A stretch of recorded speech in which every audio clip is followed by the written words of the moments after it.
In 2021, a single show dropped on Netflix and completely took over the world. You know the one I'm talking about, the green tracksuits, the pink jumpsuits with those eerie masks, and the deadly children's games. Of course, it's Squid Game. This South Korean drama didn't just become a hit. It became a global phenomenon, smashing viewership records and sparking conversations everywhere. But how did a story about desperate people playing life-or-death games for cash capture the imagination of millions? What's the real story behind this cultural juggernaut? Today we're going deep inside the world of Squid Game, exploring its creation, its hidden meanings, and the reasons it resonated so deeply with a global audience. We'll uncover the director's decade-long struggle to bring his vision to life, dissect the powerful social commentary woven into every frame, and look at the cultural influences that made this series so unique. This isn't just about the games. It's about the story of a story, a tale of creativity, perseverance, and a reflection of our modern world. So grab your dalgona candy carefully and let's dive in. The journey of Squid Game began long before its explosive debut. The creator, Hwang Dong-hyuk, first conceived the idea way back in 2008. At the time, he was facing his own financial struggles, spending his days in Korean comic book cafes, reading stories about survival and debt. He imagined a version of these stories set in Korea, using the simple, nostalgic games he played as a child. He wrote a full feature film script, but for over a decade no one would touch it. Studios and investors told him the concept was too grotesque, too unrealistic, and too complex. The idea of people risking their lives in children's games for money seemed too bizarre for mainstream audiences. So the script sat on a shelf, gathering dust for years. Hwang went on to direct other successful films, but the idea for Squid Game never left him. It was a story he felt compelled to tell, a story about the brutal reality of competition in our capitalist society. He saw how the gap between the rich and the poor was widening, and he wanted to create a dark, allegorical fable that explored what happens when people are pushed to the absolute edge by economic desperation.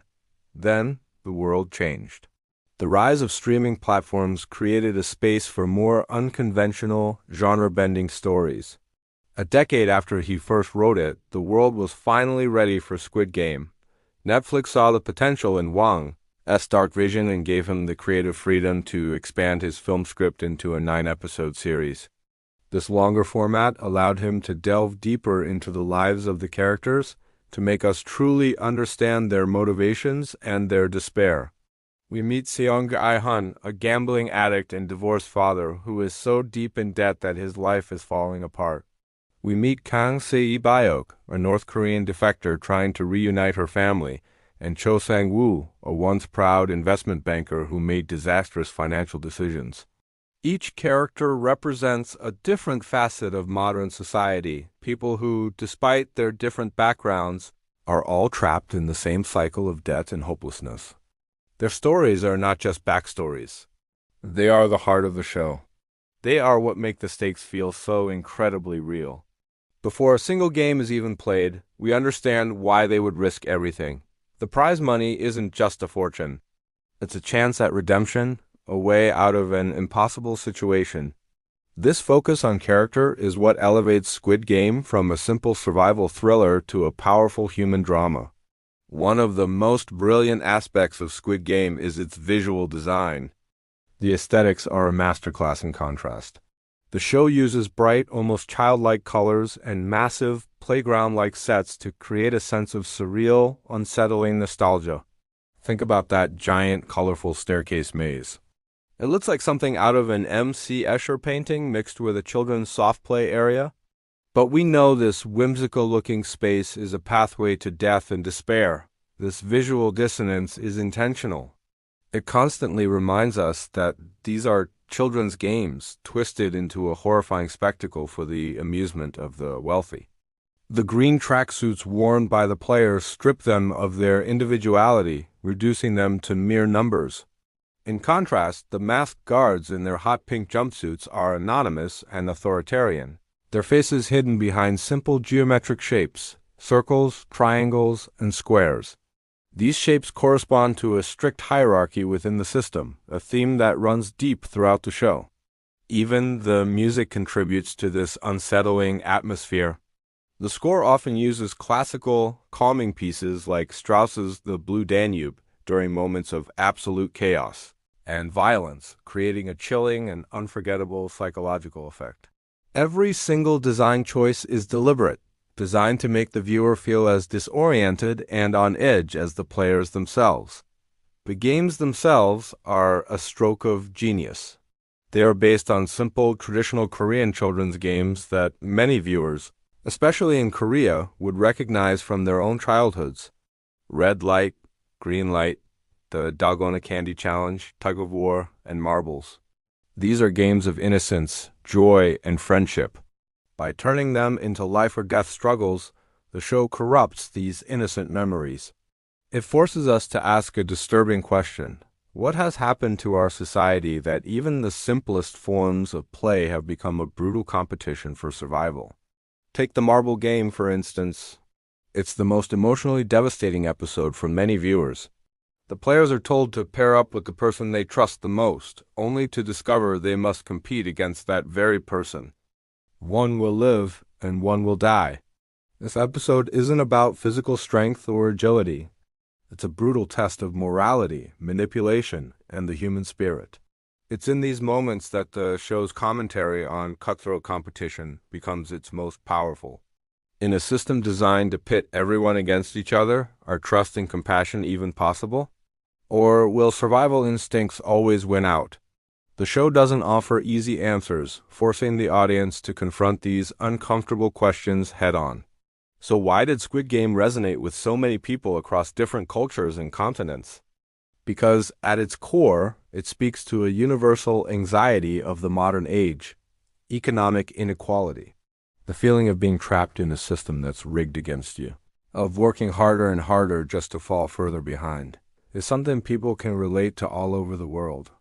The show's premise, while extreme, is a powerful metaphor for the rat race of modern capitalism. People are reduced to numbers, forced to compete against each other for a shrinking pool of resources, all while the ultra-rich watch for entertainment.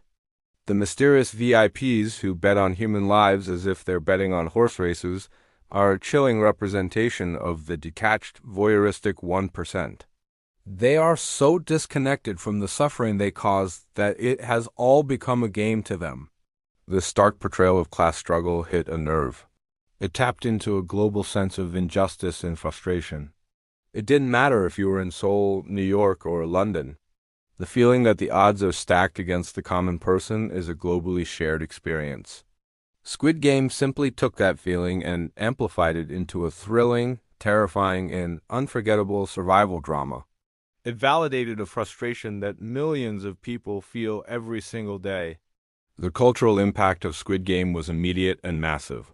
Green tracksuits and pink jumpsuits became the world's most popular Halloween costumes. The Dalgona Candy Challenge went viral on TikTok, with millions of people trying and mostly failing to carve out the delicate shapes. The show's actors who were well known in Korea became overnight global superstars. Yoon Ho-yeon, who played Se Bayok, became the most followed Korean actress on Instagram in a matter of weeks. The series sparked a renewed global interest in Korean culture, from its language and food to its film and television industry. It proved that a story, if it's powerful and universal enough, can transcend language and cultural barriers. Squid Game didn't just entertain. It started conversations. It prompted discussions about debt, inequality, and the dark side of human nature in living rooms and on social media around the world. It became a cultural touchstone, a piece of media that defined the year 2021. The success wasn't just a fluke. It was the result of a perfectly timed story that combined thrilling action, deep character work, stunning visuals, and a powerful social message that the world was desperate to hear. It was a perfect storm of creativity and cultural relevance. Looking back, Squid Game is more than just a successful TV show. It's a landmark in global entertainment. It proved that non-English language productions could not only compete with, but also dominate the global stage. It challenged the traditional Hollywood-centric model of media and opened the doors for more diverse stories from around the world to find a massive audience. Director Hwang Dong-hyuk's long and difficult journey to bring his story to the screen is a testament to the power of artistic vision and perseverance. His decade-old script, once rejected as too bizarre, became one of the most watched series in history. It's a powerful reminder that sometimes the most challenging and unconventional ideas are the ones that can change the world. The story of Squid Game, both on screen and off, is about survival against all odds. It's a dark, thrilling, and thought-provoking look at the world we live in, and its legacy will continue to influence our culture for years to come. With the second season officially on the way, the games are far from over. Thank you so much for watching. What was your favorite game or character from the show? Let me know down in the comments. And if you enjoyed this deep dive, don't forget to like this video and subscribe to the channel for more content like this. See you next time. The success of Squid Game wasn't just a fluke. It was a masterclass in casting, production design, and storytelling. Let's start with the heart of the show, the characters. Casting was absolutely critical. Each actor didn't just play a part. They became their character, bringing a raw authenticity that made us feel every ounce of their desperation and hope. Take Seong Ji-hun, for example. He's our everyman, a guy drowning in debt, whose journey from a down-on-his-luck gambler to a reluctant hero is the emotional core of the series.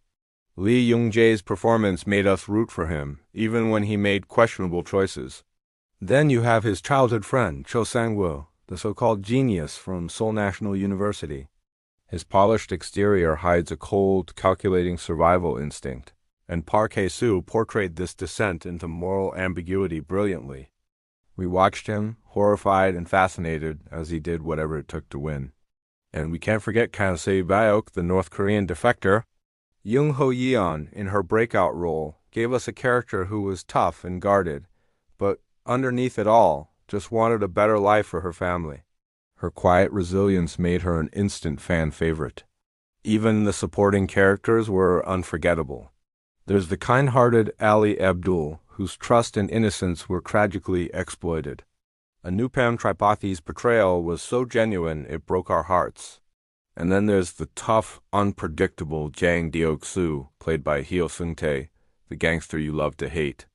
Oh Il-nam, the old man, provided a strange sense of comfort and wisdom, only to deliver one of the biggest twists in modern television history. Even the masked figures were iconic. The enigmatic front man, with his commanding presence and shadowy backstory, kept us guessing until the very end. The pink-suited guards, anonymous and faceless, became a symbol of the game's oppressive system.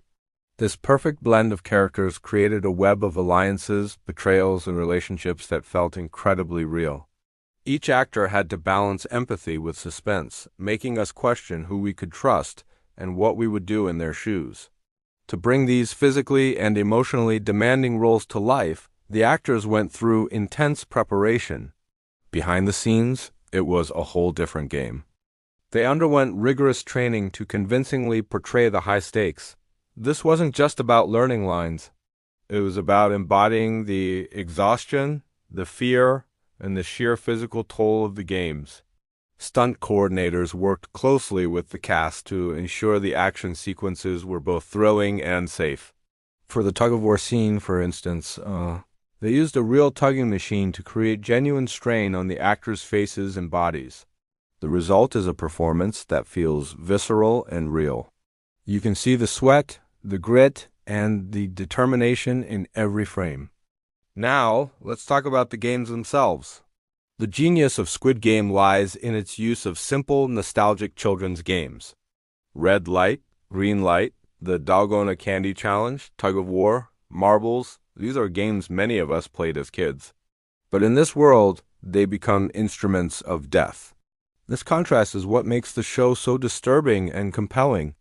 It taps into our childhood memories and twists them into something terrifying. The production design was key to making these games feel epic and terrifying. Think about that first game. The massive, colorful playground with a giant, creepy doll. It's a surreal and unsettling image.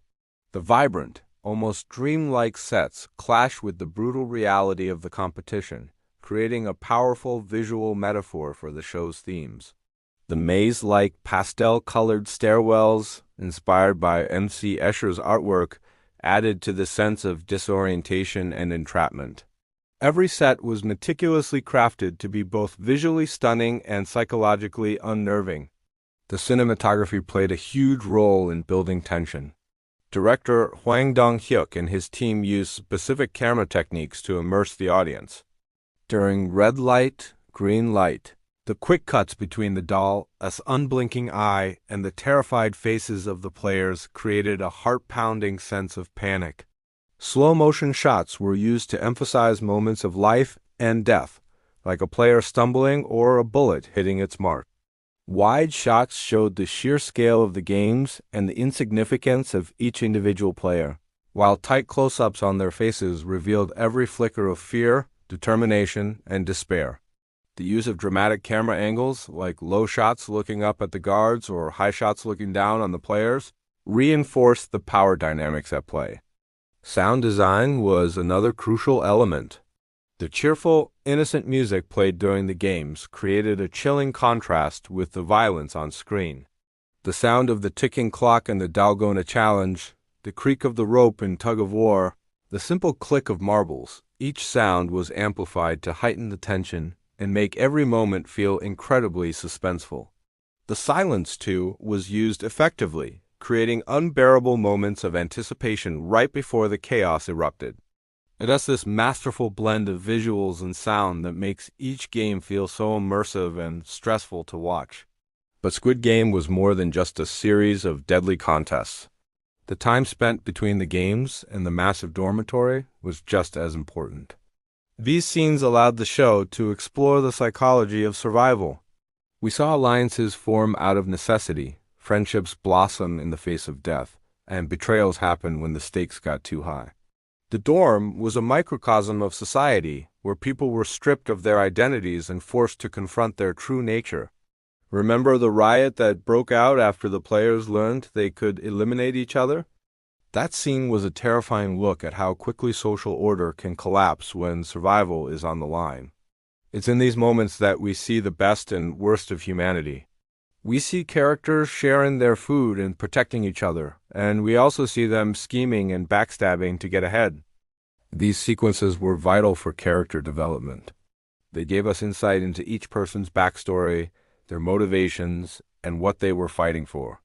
The conversations about family, debt, and regret made these characters more than just game pieces. They became real people we cared about. The strategies they developed were fascinating to watch. Sang-woo's logical approach, Ji-hun's reliance on instinct and empathy, Se-byok's quiet observation, each character's strategy reflected their personality. The marble game, in particular, was a psychological masterpiece. It wasn't about physical strength, but about manipulation, trust, and emotional cruelty. Forcing partners to compete against each other was a devastating twist that pushed every character to their breaking point. That episode was a gut punch, showing that in the world of Squid Game, even the deepest bonds could be sacrificed for survival. From the brilliant casting and intense actor preparation to the iconic production design and masterful use of sound and cinematography, every element of Squid Game was carefully crafted to create an unforgettable experience. It's a show that forces us to look at the dark side of human nature and ask ourselves a chilling question: how far would you go to survive? It's this combination of thrilling action, deep psychological drama, and sharp social commentary that turned it into a global phenomenon. Thanks so much for watching. If you enjoyed this deep dive into the making of Squid Game, don't forget to hit that like button and subscribe for more content. Let me know in the comments which game was the most intense for you. See you next time.